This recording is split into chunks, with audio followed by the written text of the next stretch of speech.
Welcome, ladies and gentlemen, to 22.6, which is entitled Calculating Series and Parallel Circuits. So what we're going to be doing in this lesson is I'm going to give you a complex circuit, something that's a bunch of resistors in series or a bunch of resistors in parallel, and I'll be asking things like, what is the voltage of that second resistor? What is the current through that second resistor? And you'll have to be able to figure out, using properties of both series and parallel, what the voltage, what the current, what the resistance is to do that. Now, an example, here's two resistors that are lined in series, and you have to figure out what the voltage is. Here's three resistors that are in parallel, and then we've got a series and parallel combination. And then we're going to talk about some circuit protection, some ways that we protect our houses from fire, and some other ways that we protect ourselves from getting electrocuted. So let's begin. First of all, calculating series and parallel, it says, the first thing here, it says calculate the total resistance of a circuit. Now, calculating the total resistance is different. It depends on, are you trying to find the series resistance or are you trying to find the parallel resistance? The series resistance, like for instance, if I had a cell that was 3 resistors, maybe this is 10 ohms, 20 ohms, and 30 ohms. The total resistance, sometimes referred to as the equivalence resistance, it's just add them up. R1 plus R2, ... So this is going to be 10 plus 20 plus 30, which turns out in this case to be 60 ohms. Series resistance is really straightforward. It's very easy to find. Parallel resistance is not that easy to find. In a parallel resistor, you've got a 10 ohm resistor, and then maybe you've got a 20 ohm resistor. But in a parallel circuit, the more resistors that you add, the lower the equivalence resistance is, because you're letting more current through. So the more resistors I add, it's the equivalence resistance here is something on the order of like 6 ohms. It's actually less than your smallest resistor. And so then I'll add another one in just to show you how this all works. 30 ohms. So to find the equivalence resistance here, 1 over the equivalence resistance is equal to 1 over R1 plus 1 over R2 plus, and so on and so forth. So it's going to be 1 over 10 plus 1 over 20 plus 1 over 30 is equal to 1 over the equivalence resistance. So I'm going to pull out my calculator and I'll take 1 over 10 plus 1 over 20 plus 1 over 30.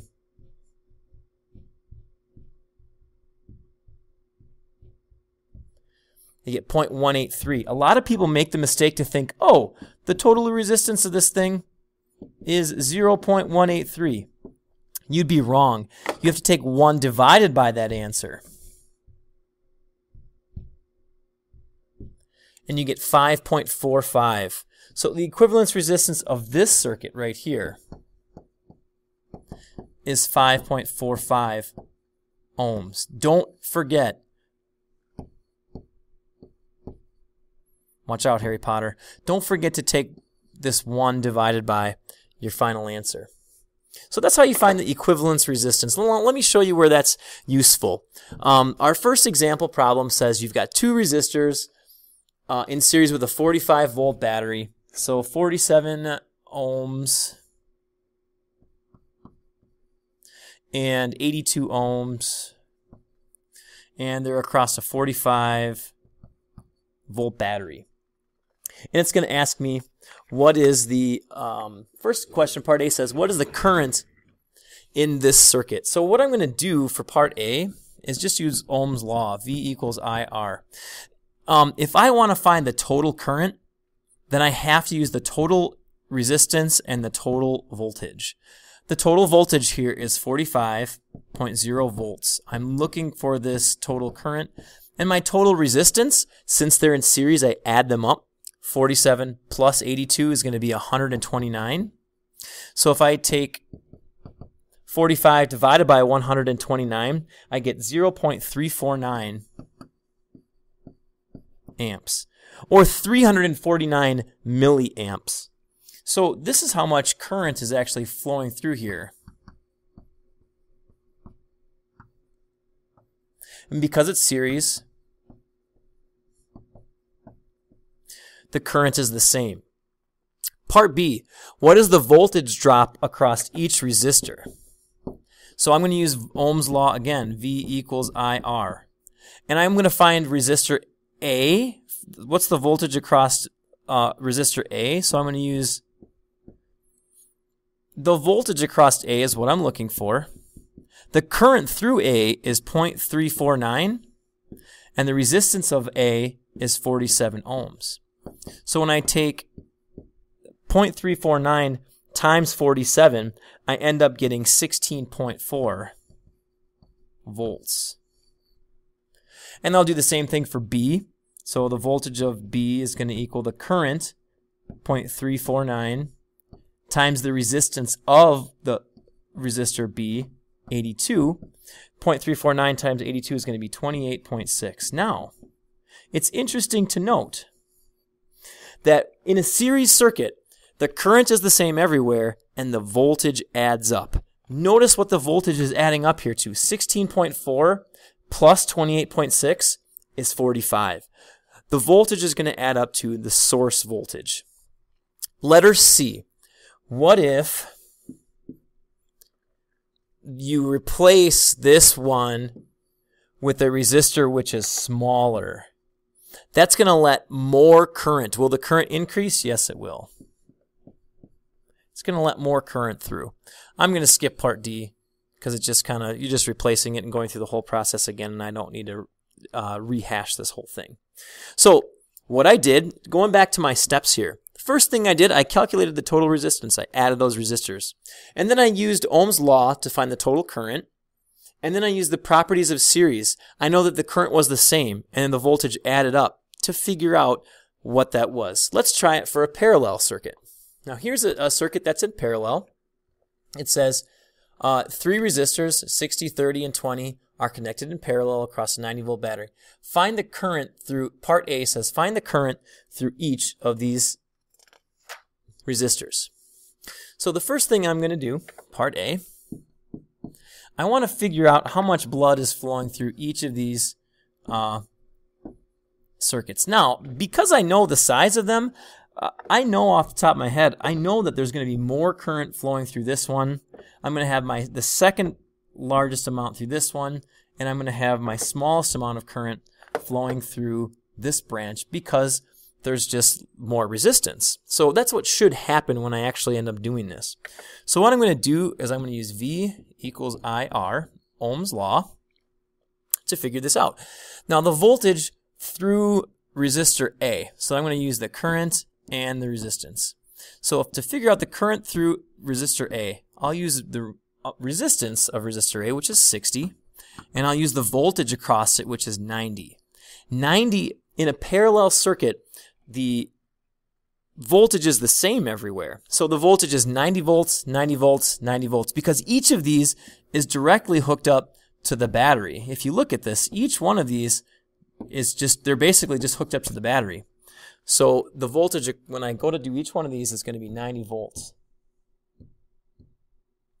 So 90 divided by 60 is going to be 1.50 amps. So right here, I've got 1.50 amps. I'll take 90 divided by 30, and that's going to be 3.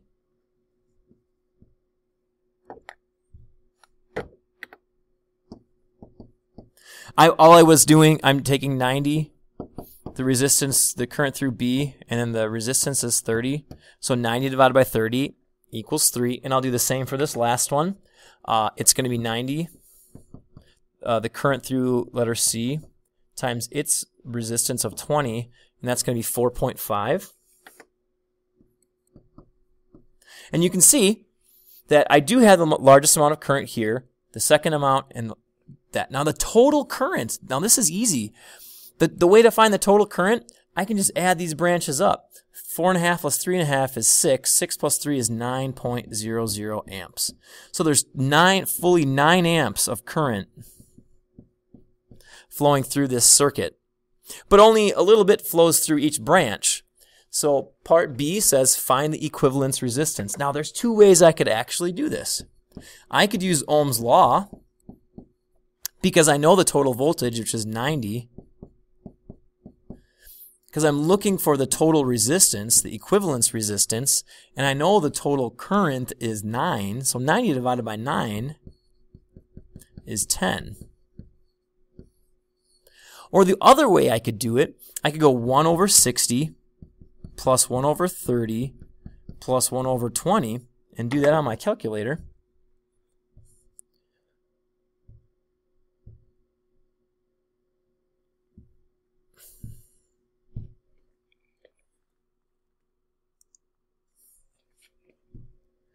One over 60 plus 1 over 30 plus 1 over 20. And then take 1 divided by that answer, and guess what it equals? 10. 10 ohms. There's two ways I can do that, using Ohm's law or using the equivalence resistance for parallel. So part C, find the current through the battery. I could do it by adding them up, which I did. 4.5 plus 3 plus 1.5 equals 9, or I can use Ohm's law. I know the total voltage is 90. I know that the total resistance that I just calculated was 10, so 90 divided by 10, 9. Or you just add up every branch. In a lot of cases, there's a lot of ways to find the answers, and it doesn't matter whichever one is easiest to you, whichever one comes to you. Do I just add them up, or could I find the equivalence resistance? There's lots of ways to figure out how to do these problems. My next problem, I've got a combination circuit. So here I'm plugging it into the wall. So I do this, 125 volts. And it says I'm plugging in a hairdryer, which is basically just a resistor. And it's 12 ohms. And then I also plug in a lamp, which is also another resistor. And it says this is 125 ohms. And then they're through a 1.5 ohm resistor. So basically, here's a combination circuit. So there's actually another resistor here of 1.50 ohms. And it wants to know, find the current through the lamp. So I'm really, truly interested in this. The current through the lamp, I sub L. So I think the first thing I want to do is figure out what is the total resistance of this circuit. So what I'm going to do is I'm going to focus on these two right here. Let's find the total resistance of those two. So it's 1 over 12 plus 1 over 125 equals 1 over the total. So I run that math, and it comes out to be 10.9. I'm just pulling out my calculator to show you what it is. So these right here are 10.9 ohms. So what I'm going to do, I'm just going to redraw the circuit to simplify it. So I still have my 125 volts here. I can replace both of these with just one resistor, which is 10.9 ohms. And then I've also got my other resistor here, which is 1.5. And now I can add those two together. So 10.9 plus 1.5 comes out to be, let's see here, 12.4.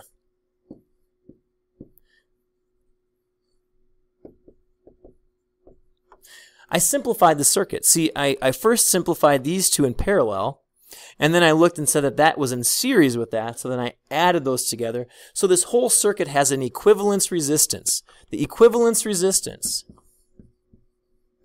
is 12.4 ohms. So when I take 125 volts divided by 12.4, I end up with 10.0 as my current. From Ohm's law, V equals IR. The voltage 125, the resistance of 12.4. My current comes out to be 10. So I've got 10.0 amps flowing through this circuit. Now here's where it gets a little tricky. Get rid of that. I've got 10 amps here. Some of the current turns to the right, some of it goes straight. More of it is going to turn to the right because there's less resistance. So my challenge is to figure out how much goes this way. Now, there's a clever way to do this, actually. It turns out that 12, 137, I added those together. 12 137ths go this way, and 125 137ths go that way. So this is a super secret ninja way that I could just really crank out the answer right now. I take 12 137ths. It's a fraction. 12 112, because the opposite one is 12, so more current's going to go down than this way, so it's kind of flip-flopped like that. 12 over 137, and then I multiply by 10. Comes out to be 0.875. So I already know the answer. I know the current going through here is 0.875 amps. It's kind of fun. If you've got, this only works for 2 branches though. If you get 3 branches, it gets a little bit trickier and that doesn't really quite hold. But 2 branches like this will work for you every time. Now, what if you didn't know? What if you didn't know that little secret ninja path way that I did right there? How would you attack the problem? Well, let me show you.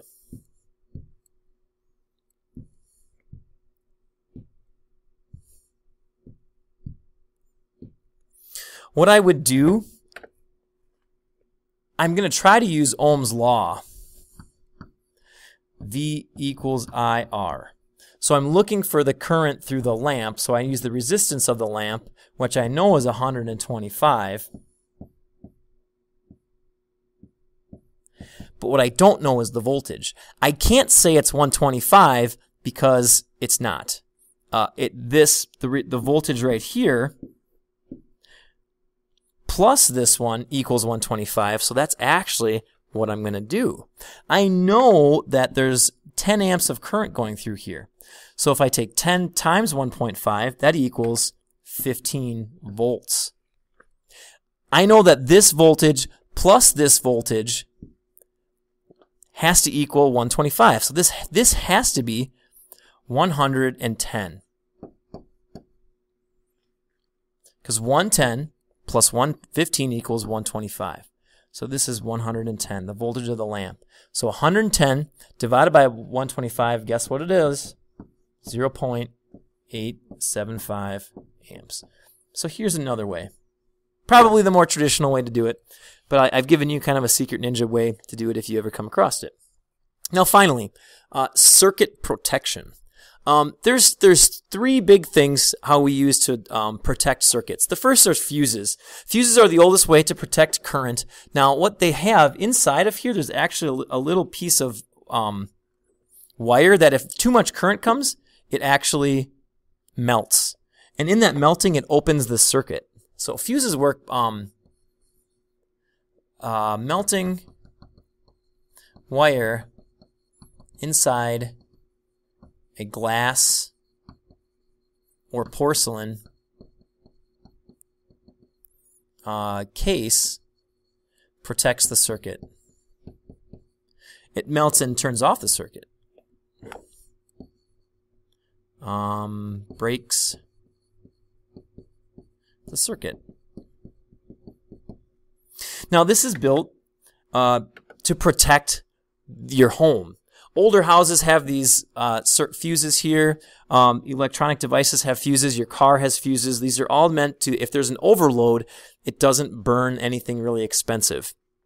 Circuit breakers are the exact same thing as fuses, except they use electromagnetism.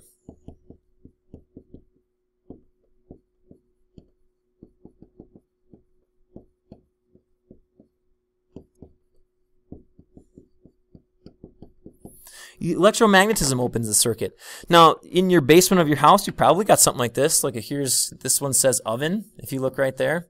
It says hallway lights, outside lights, heater, kitchen, master bathroom, stairway, laundry, refrigerator, family room lights, outside lights, cooktop.